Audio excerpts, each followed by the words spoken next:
हमारे साथ जुड़े रहने के लिए हमारे YouTube चैनल को सब्सक्राइब करें, साथ ही बेल आइकन को दबाएं। नेटवर्क न्यूज की खबरें सबसे पहले देखने के लिए। नमस्कार, नेटवर्क न्यूज में आप सभी का स्वागत है। मैं हूं आपके साथ सपना दुबे। 2019 लोकसभा चुनाव के चौथे चरण के तहत 29 अप्रैल को देश के 9 राज्यों की 72 संसदीय सीटों पर मतदान को अंजाम दिया गया।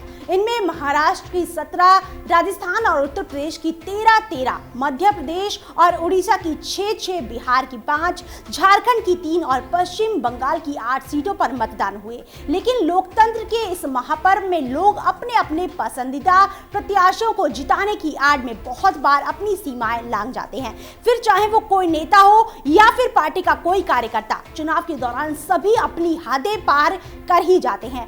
ऐसा ही एक मामला चौथे चरण के मतदान के दौरान भी देखने को मिला, जब पश्चिम बंगाल में मतदान शुरू होने के 2 घंटे के बाद ही आसनसोल संसदीय क्षेत्र में अचानक झड़प के बाद हिंसा शुरू हो गई। आपको बता दें कि आसनसोल लोकसभा सीट के जेमुआ में एक मतदान केंद्र के बाहर बीजेपी और तृणमूल कांग्रेस के समर्थकों के बीच बहस हो गई।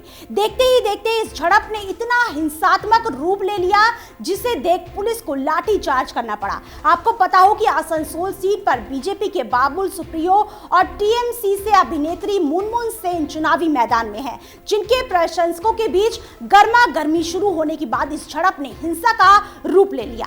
आपको बता दें कि इस पूरे मामले में भाजपा उम्मीदवार बाबुल सुप्रियो ने टीएमसी के कुछ लोगों पर आरोप लगाया है कि उनकी गाड़ी पर हमला भी किया गया और डंडों लाठी से गाड़ी के शीशे तोड़ दिए गए। तृणमूल कांग्रेस के कार्यकर्ताओं पर आरोप लगाते हुए उन्होंने कहा है कि वो सुबह से अलग अलग मतदान केंद्रों पर जा रहे थे, लेकिन जैसे ही वो जेमुआ के इस बूथ पर पहुंचे, उन्हें टीएमसी के समर्थकों द्वारा घेर लिया गया और जमकर लाठी डंडों से गाड़ी पर हमला किया गया, जिसके चलते उनकी गाड़ी के शीशे टूट गए। इतना ही नहीं, इससे पहले जेमुआ के ही मतदान केंद्र संख्या 222 और 226 पर केंद्रीय बलों की तैनाती नहीं होने के कारण लोगों ने मतदान का ही बहिष्कार कर दिया, जिसके कारण सुबह करीब 9:45 तक यहां एक भी वोट नहीं डाला गया और मतदाता लगातार विरोध में प्रदर्शन करते रहे।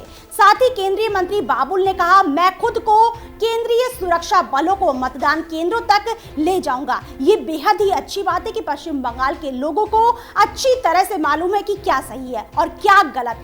लोग खुद वोट डालना चाहते हैं और यही वजह है कि ममता बनर्जी डरी हुई हैं। उन्होंने आगे बात करते हुए कहा है कि टीएमसी के पास एक ही तरीका है जिससे वो चुनाव जीत सकती हैं, वो है वोट की लूट। जहां जहां मैं जाऊंगा वहां वहां ज्यादा हिंसा की जाएगी। आपको बता दें कि बंगाल के मुद्दे पर बीजेपी अब चुनाव आयोग में शिकायत करेगी, जिनका मुद्दा होगा बंगाल में कानून व्यवस्था और निष्पक्ष चुनाव। वहीं दूसरी तरफ टीएमसी कार्यकर्ताओं और टीएमसी के एक पोलिंग एजेंट की माने तो आसनसोल में पोलिंग बूथ नंबर 199 पर कोई भी भाजपा पोलिंग एजेंट बूथ पर मौजूद नहीं था। चुनावी झड़प सिर्फ यहीं तक सीमित नहीं रही, इसी क्षेत्र में ही मतदान केंद्र संख्या 125 और 129 के निकट टीएमसी कार्यकर्ताओं और सुरक्षा बलों के बीच भी जमकर बहसबाजी हुई।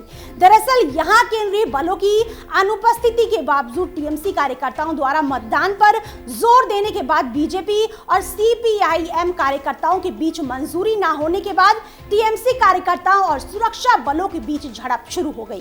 पूरे पश्चिम बंगाल को मतदान के चलते अखाड़े में तब्दील कर दिया गया। वीरभूम के दुबराजपुर में तो हवा में गोली तक चल गई, जहां विवाद महज मोबाइल जमा करने को लेकर हुआ था। इसके अलावा बूथ के अंदर घुसकर ग्रामीणों ने जमकर तोड़फोड़ भी की। पूरे राज्य के कई इलाकों में झड़प देखने को मिली।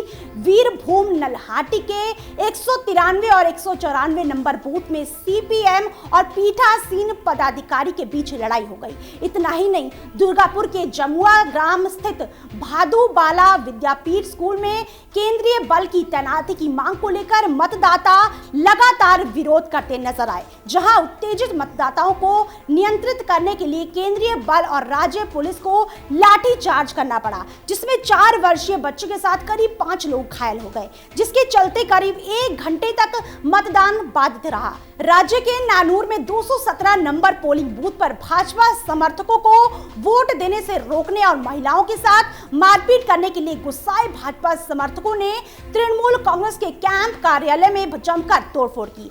यहां तक कि वोटरों के लिए बन रहे भोजन और बर्तनों को तालाब में फेंक दिया गया।